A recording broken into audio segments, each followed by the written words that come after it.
Hello, and welcome to the West Ham Breakdown podcast with me, Jack Elderton, and my mate, Callum Goodall, the first one of the season. Disappointing note to start on with a 2-1 loss to Aston Villa. But before we get into that, I just want to say thank you to everyone who's signed up over on Patreon, patreon.com/Analytics United. It's been a fantastic launch week for us. We've really enjoyed it so far, and we're incredibly grateful to everyone who's signed up early on. And yeah, please do check it out if you haven't yet already. There's loads of stuff going on over there. We really enjoyed the preview podcast and pre-match pack. I think both went really, really well. Picked out a lot of the things that we anticipated that we would see in this game. We're actually going to talk about some of the things that we picked out that we felt some of them we did well with, some of them we didn't do so well with in terms of Villa. But one thing, Cal, that we said in pre-match pack that Darcy and I were talking about, we were looking at set pieces and Villa's set pieces in pre-season, and we said, well, Douglas Luiz has left and he seems to have taken the set pieces with him. And 4 minutes in, they scored a set piece, even though we said that we didn't think we were too worried about their set piece threat. Yeah, Amadou Onana heading in from 3 yards out in the centre of the box. It's not exactly the way you want to start a new season under a new manager, is it? No, and what a way to advertise the Patreon as well. 2 minutes in and we've already admitted we don't have a clue what we're talking about. So I hope everyone decides to sign up and stick around. But no, yeah, I suppose when Onana's in the team, there's always going to be some threat. And I think that we've clearly not really improved from the back end of last season in terms of defending our corners as well. I think obviously it had been a strength under Moyes, but it definitely had become a slight concern, I think. So to see that we hadn't really built on that or really focused on it as much as we ought to have done, I think some of the mistakes in the run-up to that goal and in terms of how we defended the set piece were pretty schoolboy, which, as you say, first game of the season after a decent pre-season, and most of the players that did play had a decent pre-season under their belt. That's why they were able to start ahead of some of the new signings that we would have liked to have seen. So yeah, very disappointing to have conceded that goal in particular. Yeah, I've seen a lot of sort of blame thrown at different people for that set piece and us conceding there. There are lots of things encapsulated really in that goal, and we'll come on to the build up to it and the issues that are really obvious immediately there. But it's more of a collective failing, isn't it, when it comes to the actual set piece itself? Because not only do the blockers sort of fail to have any kind of impact on the runners, Onana gets away from Antonio quite easily. I'm not sure who the other runner is that's up against Guido Rodriguez. Can't quite remember, but Rodriguez isn't really able to impede their movement either. And then you've got 5 zonal defenders, Soufal and Soucek at the front post, Mavropanos in the middle, and Kilman and Emerson at the back post. And to be fair to Kilman and Emerson, they're probably the only 2 of the 5 that did their job. Yeah. They stayed where they were. But the 3 at the front, or the 2 at the front and the 1 in the middle, they all overcommitted. Nice. Part of me wants to say nice set piece move from Villa, but in many ways it's so simple. It's runs to the near post. And your zonal markers, I mean, the clue's in the name, your zonal markers, you're not meant to leave your zone. And yet Soufal, Soucek both do. Villa are obviously very sensible to follow both of those players out with blockers behind them to force them out of the zone once they've started moving forward. And then Mavropanos overcommits into the same space off to the front post. Leon Bailey tucks in behind him, just like with the other 2, pushes him out, and suddenly the entire centre's free. And one thing that we have talked about with Alphonse Areola before as a goalkeeper at West Ham is that for all his shot stopping strength, he isn't particularly dominant in his own 6-yard box. And this is one where you think, when you see Mavropanos go and you see the flight of the ball and you know it's coming into the 6-yard box, you've just got to come and take everything really there, haven't you, to stop Onana from getting the free header that he does. Yeah, 100%. I think that's the one thing I was going to flag, and I'm glad you have, is that the zonal stuff is, as I said, schoolboy. The chain reaction in particular, I think you have to have more conviction in the zone. Like Mavropanos in particular, it's like, okay, I've seen that both of my teammates have overcommitted and run. If we concede at the near post, fine. Like, that's obviously crap, but it's not my fault because I've done my job. But the knock-on effect is actually what is the undoing of us, really. But I think the one thing, as you say, is that the one player that isn't committed to the zones is the keeper. It's him that needs to read the situation, and he should be looking at that going, right, okay, the zonal setup has completely capitulated, it's fallen apart, and therefore it's on me to sort of override this situation and just come out there and punch it as far away as I can. And I think given how close to the goal Onana was by the time he actually made contact with the ball, it wouldn't really have taken more than 2 steps for Areola to step out and be assertive, particularly when you think in the context of how often goalkeepers do get protection as well in those situations. I think all he really needed to have done was to challenge for it, and we probably would have at least seen some sort of VAR check on it or whatever. You stand less chance of conceding, whether you agree with that or not. That is the way that those situations do tend to play out. So I think you do just have to take that risk and throw yourself in there. Obviously Areola has done that previously and come out of it fairly scarred. I would like to think that isn't part of the subconscious when he's making those decisions. I think you have to be braver than that as a goalkeeper. You can't get knocked once and then be like, right, I'm not going for it again. But it is a general trend with Areola. He isn't assertive off his line. Fabianski always was the more assertive, and I think Fabianski for all of his issues, and I think Areola is the better shot stopper, but I do think Fabianski would have been off his line there and done something about it. I wonder if the set piece strategy would have been a little bit different for Villa if Fabianski had been in goal, frankly, because, I think usually you would see a blocker on the keeper or someone there to try and impede the keeper in a way. And I think they're so confident that Areola's not going to step off his line that they can put that ball into the centre of the box, in the centre of the 6-yard box, and not have a blocker on the keeper, and know really that they're going to be able to get an unchallenged head on it if they're able to manipulate the zonal defenders in the way that they did. Disappointing goal in terms of just set piece defence, and certainly not what Lopetegui would have wanted to sort of launch his career as West Ham manager. But before that happened, we saw a couple of the things that we spoke about on the preview podcast, which were, we were anticipating that Villa would be using as they have done for a long time under Emery, the left winger to come inside into a sort of 10 space, and left 10 space if you like, and then the right-sided striker or number 10 in the lineup, depending on how you look at it. I would always look at Villa as more of a 4-4-2 than a 4-2-3-1, which was Morgan Rogers in this game, dropping off into sort of, playing as a 9.5 really, and then dropping off into a number 10 space as well. And then in synchronization with that, we see the the left back going up and sort of becoming almost a left wing back or left winger in possession a lot of the time. And this is something we saw previously with Villa. I actually wrote about it on the website when we drew 1-1 with them at home last season, I think, and it was Alex Moreno who was so effective for them going up on that left wing, and we really couldn't cope with it. They were consistently able to find him in space, and they were always able to get out of build-up using him. And the same things are happening here, really. And that's a little bit disappointing when you're looking at this as game week 1. You have the highest degree of preparation, really, enough time to prepare for this. It's not something that's new for Villa. It's something that Emery's done for a very long time now, and did previously before coming in at Villa as well. I mean, it is his sort of trademark system. And yet Lucas Digne spent a lot of the game in that first half an hour where Villa were, frankly, really quite dominant, being free on the left side, and our attempts to press and be, sort of nice and compact in the rest of our structure didn't really amount to anything, because regardless of what you do, press, counter press or whatever, the ball's always on to just flick it out on a diag clip it over to Digne, or for Pau Torres to just play it on down the line to Digne, and he's kind of free and clear there. And Vladimir Soufal, someone we'll talk about towards the end of this podcast when we come to talking about how players performed as individuals in this game. But it was really tough for him in that first half an hour, because it felt like a complete 2v1. He's having to follow McGinn in, who's drifting off that left flank into the centre. And then he's got Digne on the outside if he does go into that space. So tough decisions for him, really. Yeah, and I think as well, as a sign of the direction that Villa are heading in, right, is that last season we got done by Alex Moreno, as you said. Now he's looking to leave the club. They're looking to sell. They've brought in Mathiasen, who came on and obviously had an impact as well, and Lucas Digne put in a great performance.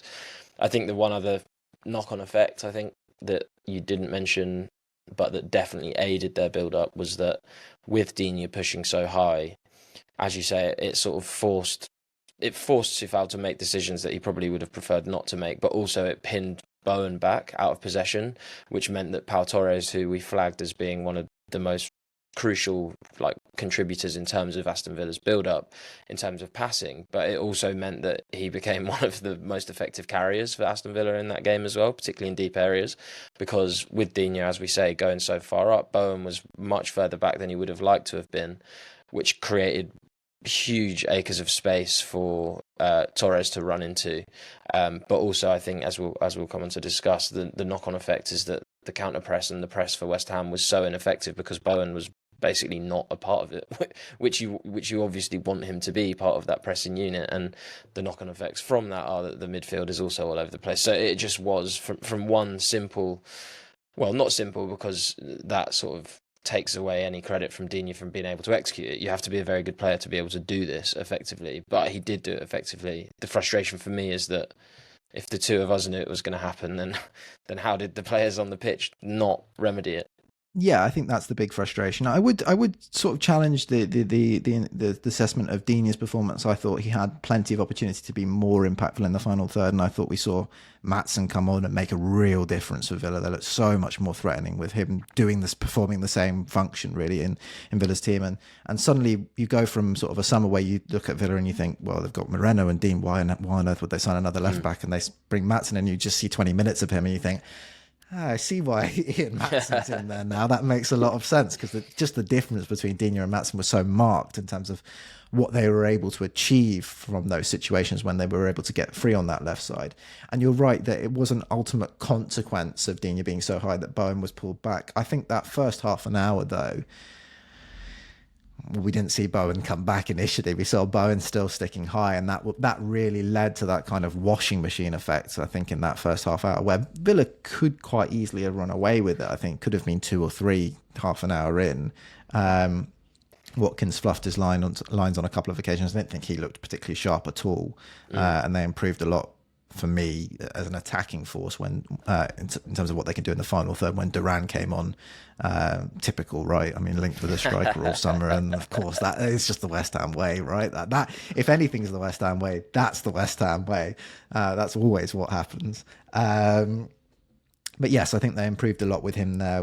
Watkins just pretty loose, I think, throughout. Nice runs, but just never looked particularly convincing in that way that we've seen him do. Obviously seen him so commonly perform so brilliantly last season in those exact same situations, making those runs in behind. Mavropanos actually, I thought, dealt with him quite well, and we'll come on to that later too. And then it was, an adaptation that I think came after sort of 30 minutes or so. We saw Bowen almost playing kind of a quasi right wing back role, Paquetá often moving out almost to the right midfield defensively, and it becomes a kind of a 5-4-1 out of possession with Bowen moving quite so deep to protect against those Digne overlaps, to move away from some of the things that Villa did really effectively and that we're a bit surprised that we didn't manage quite so well. Maybe let's zoom out and talk about, this was a big change on paper from what we were doing under David Moyes to what we were doing under what we're now going to be doing under Lopetegui. This idea that we would build up quite differently, control the ball a little bit more. I think we had 51% possession in the game. Woohoo! So did manage to have more possession than Villa at home. But in a more zoomed out sense, what was your sort of impression, your general impression of that first iteration, that first appearance of Lopetegui ball, and that idea of trying to control the game a little bit more with the ball rather than without it? Definite positives, I would say. I think it's probably about where I expected us to be honest. I think anyone that anticipated that we would come in first game of the season and everyone would straight away understand it, that was just never really realistic for me. Because it takes time. Obviously, it takes time. A lot of the players have come in sort of waves into pre-season, so they're all at different levels of preparedness. Equally, Lopetegui and Starting have obviously worked together to bring in players that they think will help Lopetegui implement this transition tactically, and most of them didn't feature. And I think, to be honest, Guido probably only featured because Alvarez was unavailable. So I think taking that into consideration and seeing what I saw from Kilman in particular, but more so sort of patterns of play, being more comfortable in deep areas on the ball and not feeling as though we need to rush to get it out, I think is a real positive. And I think when I sort of, in my mind, superimposed the players that weren't there, Todibo in particular, but also I think Wan-Bissaka, I feel more positive. I think it was interesting to me that Vladimir Coufal, of all the West Ham defenders, was the one that received the ball the fewest times, fewer than any other defender, which I think kind of highlights that Wan-Bissaka point for me in particular. We know that Coufal is not especially press resistant. When he does receive the ball in deep areas, he's tended to just clip it down the line into the space. He didn't do that as often, but I think the knock-on effect was that he just didn't get the ball. So I think for me that's positive because I wanted to see less of that last season from Coufal, but it does tell me that Wan-Bissaka's spot is basically there waiting for him, someone who's a little bit more sound and secure in possession. But I thought Kilman, was really impressive in terms of how we looked to build up. I think the biggest issue for me was that, and it feel like a stuck record, we said this so much last season, but we managed to get Paquetá on the ball a lot. But I think linking that sort of first phase to the third phase rather, by getting it through midfield still looked clunky. It still didn't look like we had a solution there. Yeah. And I think that is a big issue that's going to need to be rectified either through training on the training ground or through more personnel. But obviously bringing in personnel is going to require departures, which look increasingly difficult. Yeah, it's interesting. I mean, I agree with, in broad terms, I think I agree with your assessment from game week 1. And I think it's you see sort of how much further along Villa are as a unit compared to us in terms of how they handle phase 1 build-up. I think we've got players that are capable of being more comfortable than they appear to be and build up in this one. That's not to say that they play poorly or anything, but you see with Martinez, Conser and Torres just a level of confidence to put your foot on the ball and draw someone in before moving the ball onwards that just wasn't quite so present in Kilman, Mavropanos and Areola, more so maybe Mavropanos and Areola, who when under pressure, first sign of pressure, they want to move the ball, and actually taking that extra time is what can make it easier to get through a press, and being more comfortable to receive that pressure and play under that pressure will assist us a lot in terms of the quality and the success of our build-up, and actually the time that's then afforded to players that are receiving and attacking areas as well. The space that's open for those players to move into will be far greater. And you saw how effective Villa were doing at that really, because you 100%. See Tielemans turning in so much space so regularly in the first half, of the first hour maybe even, where Paquetá is constantly under pressure. He's constantly constricted with Onana straight onto him. You know, if you take that extra second in defence and you draw Rodgers all the way in and you make Onana think it might be worth a gamble to jump up and back that up, that's when Paquetá is suddenly going to be able to receive in that bit of extra space and be a little bit more impactful than he was able to be. One thing where I maybe do slightly worry is that, we speak about Vladimir Coufal being someone who didn't receive quite so much, was pretty loose. So Lopetegui was jumping about on a couple of occasions with Coufal turning the ball over too easily. And Wan-Bissaka, as much as he might be an upgrade on Coufal, I mean, Manchester United fans have complained a lot about how Wan-Bissaka works in build-up for them. So for me, that's more of a wait and see than I can see the second Wan-Bissaka comes into this is going to improve dramatically. I'll be interested to see how he functions in a Lopetegui's build-up at West Ham, but I don't immediately have super high expectations for him. I hope that he will bring a level of improvement, but it's yet to be seen for me how big that level of improvement actually is. And I almost wish we had time to break into, Guido only playing because Edson Alvarez isn't there, because I think that's really interesting in terms of who you see as playing most commonly in that sort of three ahead of the deepest two, or the most advanced midfielder and the two wingers. But we don't really have time. So maybe that's something that will go into extra time, which you can listen to on the Patreon. But right now, first break, and then we're going to talk about some more tactical issues that we saw in the game.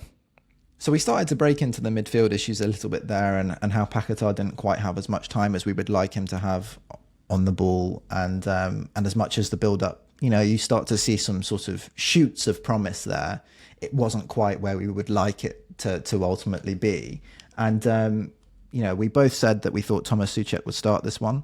Not surprised that he did. I think it was probably the right call to start Soucek, and it's important for us to see how the team might operate with Soucek as part of it. That's an important thing to get a sense of as early on as possible, because Soucek's been such an important player for us for so many years, really. And because his level is quite high in terms of his box impact, and even in this game, he wins the penalty. He receives two of the biggest chances in the in the box as well. And I think we'd be talking about really quite a good Thomas Soucek performance had he put one of those chances away, or even both of those chances away. You know, could have won a penalty and scored 2 goals, which would be quite a nice, you know, return from the first game in the season for Tom, in a season where many are expecting him to be probably a lot lower impact than he was able to be under Moyes. But I would say that counterbalancing issues that came with Soucek when build-up was a little bit more rudimentary than it is going to be under Lopetegui were less of an issue for me previously. Whereas now, where we do come through phase 1 and phase 2 in a slightly different way, we do want to control the game a little bit more with the ball. It seems much more important that Paquetá has that midfield partner to use, to pass to create a bit of space for him, so that oppositions aren't quite so able to just intensely focus on pressing him, and therefore really stop us from being able to keep hold of the ball and control the game. It kind of rushed us a little bit. I felt that we were way more direct than we would want to be, especially in that sort of first 35 minutes, where it was sort of get the ball into Paquetá, and Paquetá's turning and suddenly trying to very quickly play a sort of diagonal or a ball over the top, or a straight ball into the box. And a lot of that for me is because, as much as we're probably doing the right thing by taking Thomas Soucek out of build-up because we're concerned about how he might function as part of that and using him as more of an auxiliary striker, the distances there in terms of the midfield unit are just not really quite right for retaining control of the ball. It almost feels like the only way you would be able to do that with Thomas Soucek in the team is if you also inverted one of the fullbacks into midfield, so that you have that extra player in there alongside Paquetá to give him some support. We don't really have the profiles to do that, so it sort of quickly starts to fall apart in terms of what makes sense in possession. Yeah, 100%. I think that's it. We kind of alluded to it earlier in terms of needing someone that can receive the ball, not just off the defence, but yeah, as you say, off Paquetá. I think it becomes far too easy, not just in terms of how the opposition train their press and sort of what pressing triggers they use, but also far too easy for them to sort of marshal all of our build-up efforts down one side.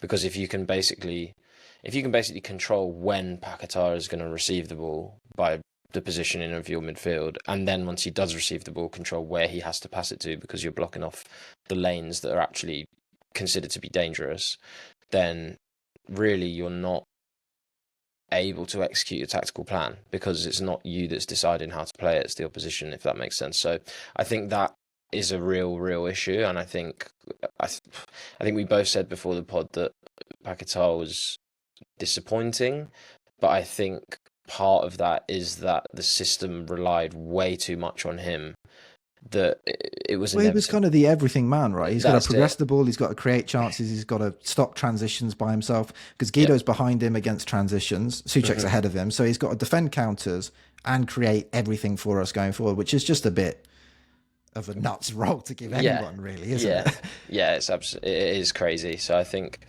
finding that balance again, whether it's within the squad, whether it's someone like Carlos Soler who we've been linked to, but I think that to me now is kind of the most important piece. I think if we can find that and nothing else, I'd probably be fine, but without it I do worry about how you fix that issue, because I think it's not an issue that's new, it's an issue that we had last season. We didn't have a real partner for Paquetá, and it meant that we had to, as you put it, rely on more rudimentary approaches. And the whole idea of bringing Lopetegui in is that we were going to transition away from that and be slightly more controlled in build-up, which I think is the right move. But you, as you say, you can't control possession if there's no short pass, like there's no one to receive your short passes. You've got to hit those switches all the time, and inevitably you're going to come up against opposition that are either going to, as we say, funnel us in one direction, or one day you're going to come up in opposition that are just going to consistently intercept those long passes because they've got someone who's reads the game really well, or someone who's aerially dominant in fullback positions that's just going to body your wingers. So it's not a sustainable way to play without having that complementary piece next to him. Yeah, and you're exactly right in terms of talking about how the opposition can sort of structure their press as well, because they can just leave that sort of pass square to the right completely open because there's no one there for him to pass to. And when you're seeing Villa able to build up and then stabilize in phase two in that sort of 3-2-4-1 or 3-2-5 shape, Yeah. that's what gives them the base to control, wait for the opportunity, and then penetrate at the right time to actually create a good chance. Whereas for us, without that two, and it's more of a sort of 4-1-4 or 4-1-5 or Soufal somewhere trapped in between. You can't really get your fullback high enough. You're often playing switches out to the wingers. Kudus did an amazing job, I thought, of sort of receiving these awkward sort of diagonals where he has to chest the ball down, hold off pressure to his back, roll then round, and then try and dribble forward and create something in those situations.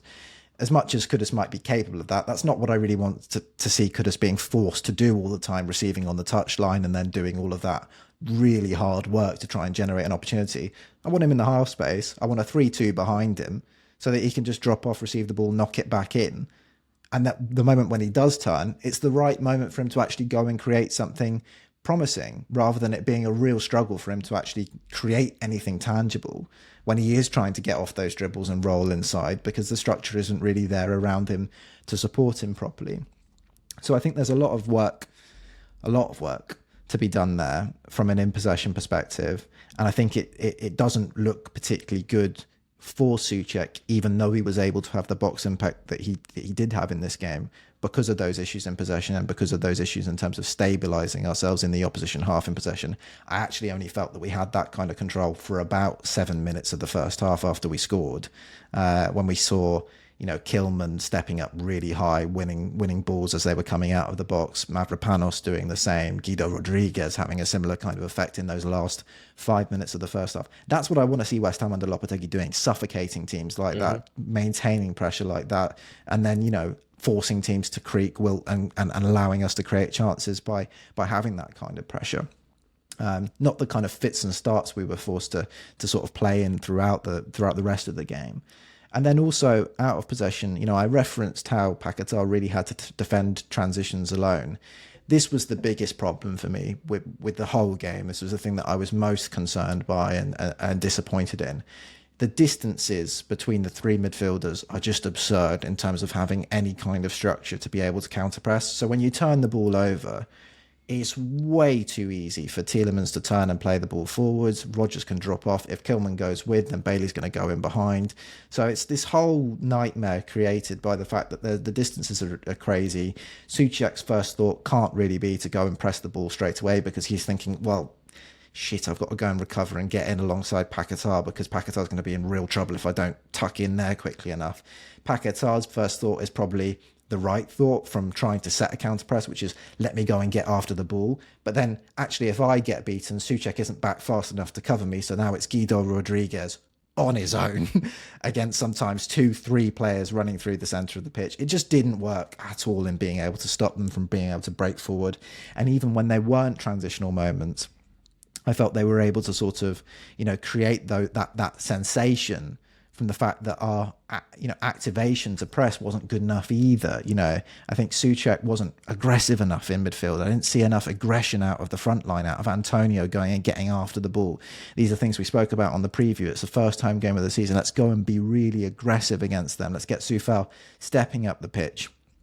You know, Guido can come over and deal with McGinn. Let's get Soufal stepping up onto Digne so Digne doesn't get that overlap opportunity.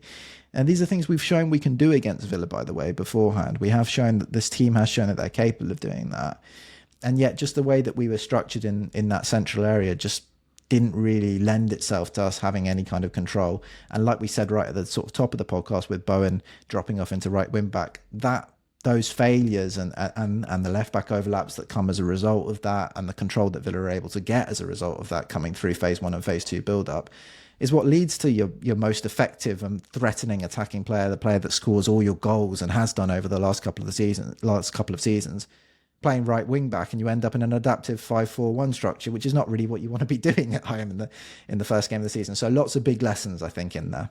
Yeah, 100%. And I think against other opposition, we maybe wouldn't have seen it be such an issue. But I think, again, it's another one of those frustrations where it's like, you know when you go up against Villa that they're going to try and sort of overload those central areas in the second phase. They're going to let Pau Torres run in to create numerical superiorities. They're going to let McGinn tuck inside, who's playing left mid but becomes a nominal 10, which means at any given point you could have Pau Torres, Tielemans, Onana, McGinn, Rodgers, and on occasion Bailey, and then Duran when he likes to drop in deep as well. There's so many players there for them to create these sort of little intricate short passing networks, which is kind of what we were saying earlier that we want to see around Paquetá, but it just doesn't exist. So in possession, that's the benefit of having those networks, is that you can play sort of almost like a pinball machine, bouncing it around until the gap opens up and then you run through. And that's something that Villa are so good at, particularly with those runners in Bailey and Watkins. But also, yeah, like out of possession for them, when they do lose the ball, because they've got these passing networks from their in possession play, it means that when they do turn over possession, everyone is there to create this swarm and sort of prevent those dangerous counter-attacking opportunities, because even if they don't win the ball back from the counter press, they have valuable seconds of sort of penning it in, allowing everything to quickly reset, and then you're less vulnerable. But for us, because the only person around the person when a turnover does happen is like one or two maybe midfielders, there's no real danger. So they're straight through, and then that's when, as you say, these high XG chances get created, because there's so little resistance in those moments of turnover. And I think, yeah, as I say, if it was against an opposition that didn't look to pack the middle so much, maybe it wouldn't have been as much of an issue. It wouldn't maybe have jarred so much when watching the game. But that's not an excuse. It's not as if... It's not maybe as it would be for Emery and looking at Lopetegui. You don't know how he's going to play. There's no body of evidence as to how he's going to play at West Ham. He's got a complete new cast of players. We don't have that excuse. This is stuff that they used all of last season to great effect and got them into Champions League places. Yes, they're a well-drilled machine, but to not at least try and go up against it is poor. And I guess that's probably doing the team a disservice. I'm sure we did try. We just tried very badly. Didn't have the right tools, right? Yeah. I think that's the big thing. I think the way that we set up was heavily focused on around how to cope with limitations that we might have had in the team. Particularly, we talked about, Soufal not receiving as much compared to the other defenders. Soucek played about, I think, the same number of passes as Ward-Prowse managed. Across 90 minutes for Soucek, Ward-Prowse clocked the same number in about 10. So, you're seeing, I think, a lot of thought going into how to cope with weaknesses that existed in the team that we were gonna start with, but perhaps not enough follow-on thought in terms of, okay, what problems are these solutions then going to create themselves? I think we arrived at interesting solutions. I think Soucek ended up being quite an impactful player in the box and receiving chances and stuff. So there's an interesting solution there to a problem that you might have initially seen, but it created its own problems that probably led to us not having enough control in the game. One of the things that I liked that you said there was about the way that Villa cope with transitional moments, and even if they can't win the ball, they can delay quite effectively and allow the rest of their team time to recover in. And I really loved, on several occasions, Youri Tielemans, I think, knows he's someone that can be a bit physically outmatched at times, so did a really good job of sort of getting low to the ground and sort of sticking a leg in and just somehow doing anything to get his body in the way, in whatever way he could, just to slow things down enough for other players to get back. But his midfield partner, and we're going to go on to talk about individual performances in the game right now, and we'll focus really on the West Ham players. But before we do that, we have to, his midfield partner, Amadou Onana, first competitive game for Aston Villa. He's completely battered us in the midfield, doesn't he? Yeah. It's just, you run out of superlatives, don't you? I think we've known for a long time what a good player he is, even before he arrived at Everton.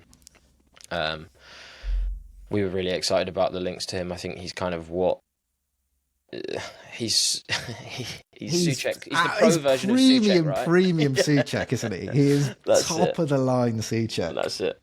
Yeah, that's it. And that's not to say he's a progressive monster at all, but he's just far more reliable in possession. I feel a lot more comfortable, but also in terms of just his duelling, Soucek's not bad in the duel at all, we know that, but this was just on a different level, just insanely machine. Dominant. In the same way, I think that we used to say about Rice, he does two man's work in midfield, and you can get away with a lot of things because you know that you're kind of playing with 1.5 players, so you can take a few more risks because 9 times out of 10 he's going to bail you out. That's what Onana was like. You can afford to overcommit a little bit because whether it's because of his immense physicality or his brilliant reading of the game, he is going to make up for it and bail you out. And I think that's kind of where you start to see, those teams like Villa who have the personnel, that's why they're able to sort of rise further up and up the table, because they can do things that other teams can't just because we don't have those players. It's a great bit of recruitment, and I would rave about something like Thomas Soucek winning aerials in the box. And we talked so much about Onana being dominant in the middle, being safe in possession, got his goal as well. But he does that stuff that I would rave about Soucek doing. The defensive headers were just immense. 3 times, perfect positioning in the box, 3 really good balls in, all 3 Onana's there to head it away. And the first of them I thought was just exceptional. Flicked header, barely was able to make contact with it, but still managed to clear the box, 15 yards looped in the air, out completely out of danger. It's just a cheat code. It's a cheat code to have that in your midfield. Is it McFeeny, the set piece coach? McPhee, that's it. He must be absolutely buzzing. Yeah. You just look at that and go, right, you know what, I actually have made a living coming up with set piece tactics, but right now all I need to do is just write Onana, defend, Onana, attack on both sheets of paper, and I'm sorted. He's that good in both boxes, and yeah, he must be absolutely living the dream right now as a set piece coach, because it's hard to think of many players that you would rather have as a sort of at both ends sort of player to have in your routines. Yeah, I think if they had someone who was a real reliable taker, he'd be turning into Nanny McPhee on the set pieces. Very nice. So if Onana was really, really strong in the midfield for Aston Villa, we should talk about some positive West Ham performances. Obviously, we didn't win the game, but we did have some really positive individual performances in there. And Max Kilman, a lot of pressure on him, I think, coming into this one. In fact, a lot of pressure on him just coming into the start of the season. There's been a lot of talk about his price tag. People looking at sort of Wolves fans' assessment of him and saying that he's not going to justify the money that's been spent on him. And I thought he made a pretty emphatic point about his qualities and actually just how good a centre back he can be. And I think he's exactly right for Lopetegui. And there's a reason why we talked about him before the end of last season as our top target. Regardless of all the noise, I think he's a really, really good player.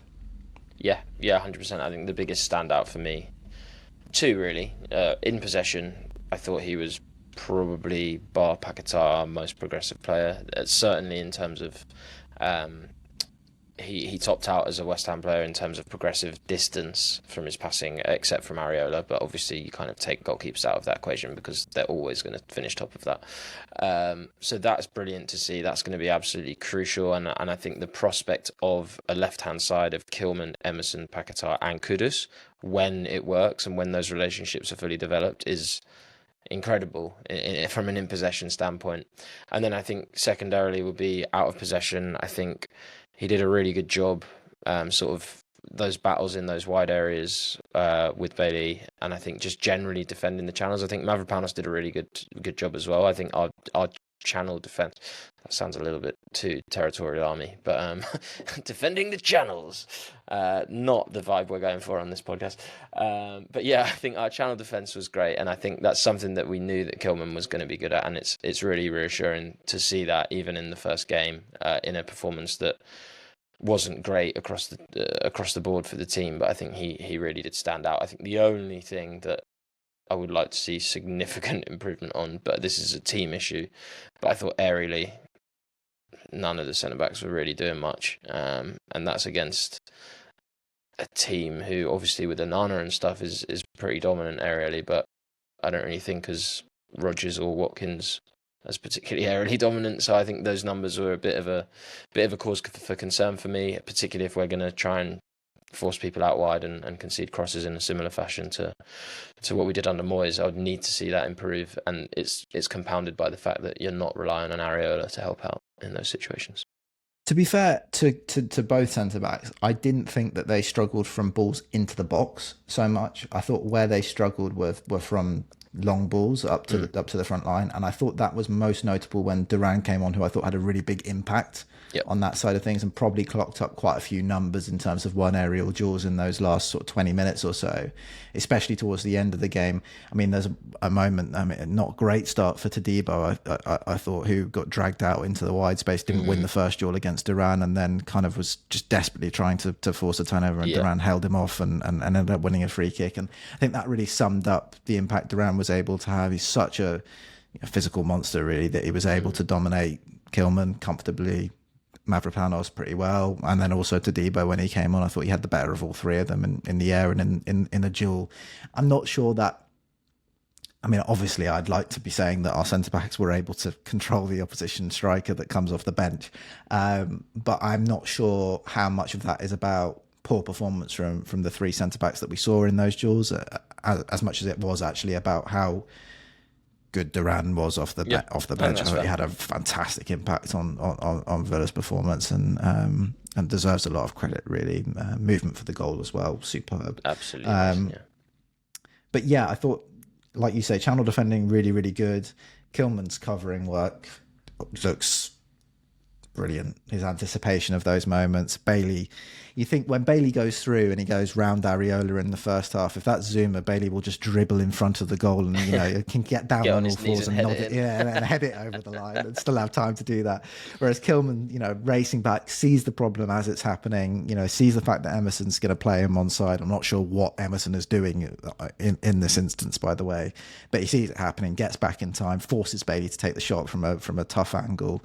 And it ultimately forces Bailey to hit the post and saves a certain goal.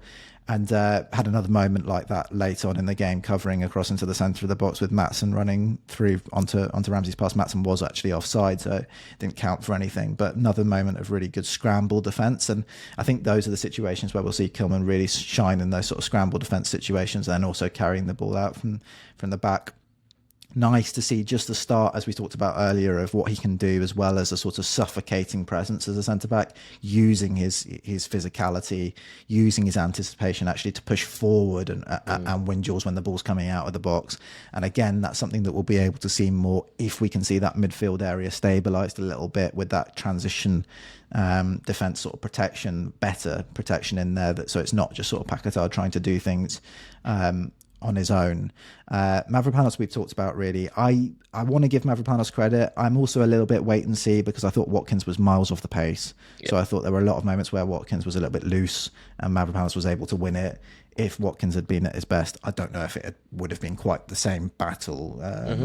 So credit to Mavro, did a good job, but let's see that. Let's see him build on that now. We might not see him build on it, because I think we might see Todibo come in anyway. But yeah, good performance in this one. Kudus, we've spoken about, did a really, really good job, super impactful, some fantastic balls into the box. One thing I do think needs some thought is, especially if you're going to play Soucek in sort of as an auxiliary striker. We did speak about it on the preview. Some concern about Kudus crossing from the left, and certainly those angles when he's cutting in onto his right. I thought he ballooned a couple over or wide, didn't quite get them right. Was a little bit hesitant sometimes to get the ball in. Lots of credit really to Ezri Konsa, someone I want to talk about at the end of the pod as well, who did amazingly when Matty Cash was beaten, to get across and cover and make it really difficult for Kudus to get a shot off or a cross into the box. Obviously still two really great crosses, one a Rabona cross, and then one late on from the right hand side for the chance right at the end. So huge impact from him. Definitely our best attacker. And then to come on to some performances that weren't quite so strong. We spoke about Watkins being well off the pace. Mikel Antonio, I don't think is going to keep his spot up top with a performance like that. It didn't work at all for him, did it? Nothing stuck. And then I'm also interested in your thoughts on. He's always moved out to the left, but I didn't expect to see it quite so much under Lopetegui, and not in such a marked way, with Antonio coming all the way out to the left touchline, Bowen becoming a striker, Soufal becoming a bit, a right winger, that sort of windmill effect or washing machine effect in terms of how the front line moves. I just didn't really like it. I just wanted the striker to be in the box, especially because of the way that we're building up now. I just didn't see the value in him being out there, and I don't think it really generated anything positive for us either. No, I completely agree. I would be very surprised if he starts the next game with a performance like that. I think across the board it was poor. I think, the going out wide thing, I don't know. It must have been coached really, because I can't see that Lopetegui would allow that to continue for as long as it did. Like, especially given how animated he was on the sideline about everything else.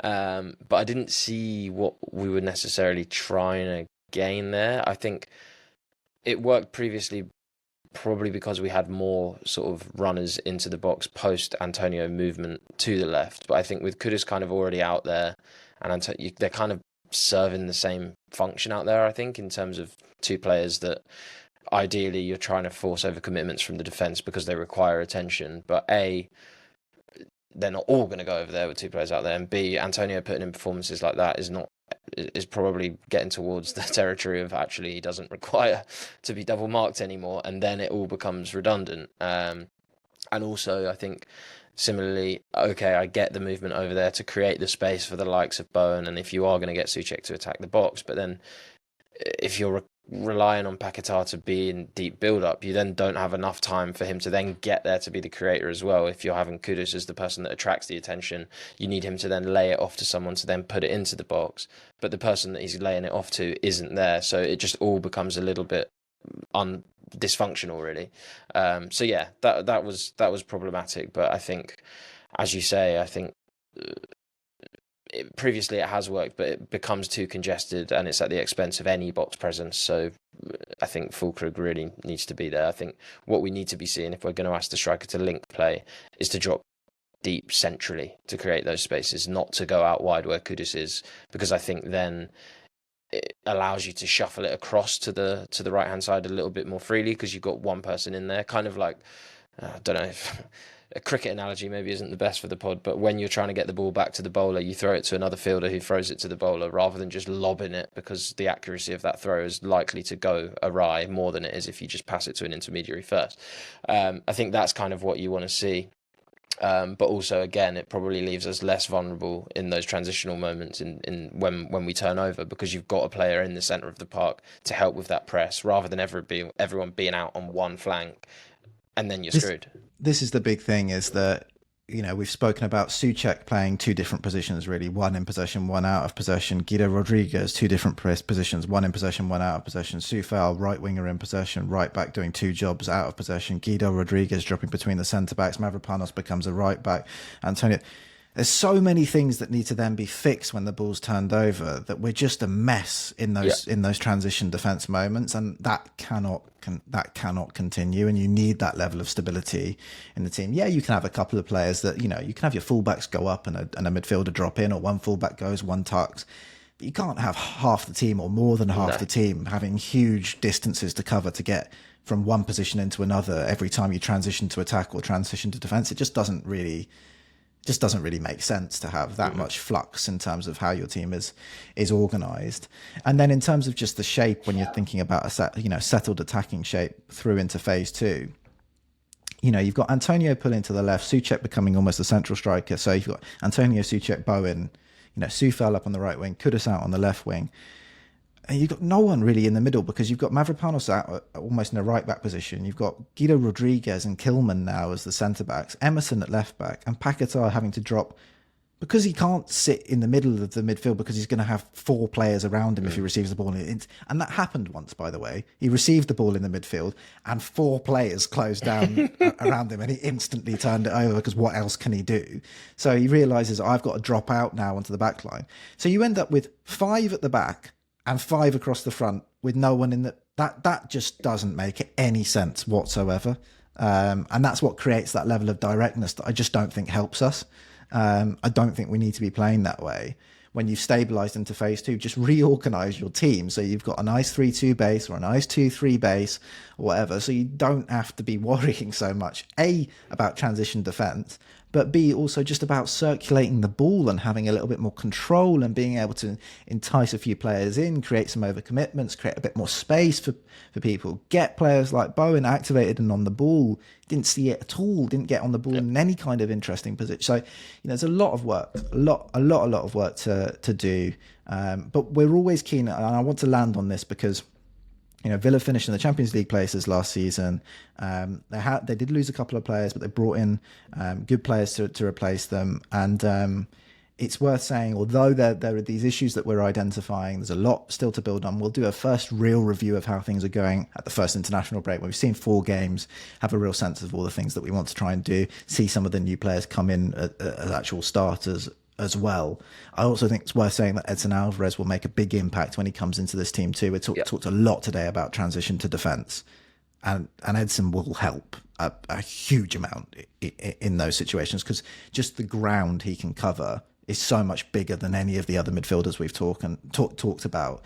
Soucek can cover a lot of ground, but not as quickly as Edson Alvarez. Paquetá can cover a lot of ground, but not as quickly as Alvarez. And Rodriguez has a smaller zone, really, which I think he dominates. He can't get quite so wide and cover sort of the half spaces as effectively. So that'll make a big difference. But let's land really on talking about some of the more impressive things about Villa as well, because the spine of that team, when you look at it, Watkins, when he comes up to speed. Rodgers, I was massively impressed by, playing as the sort of 9.5 in that Moussa Diaby role. I think we both thought he would play on the left.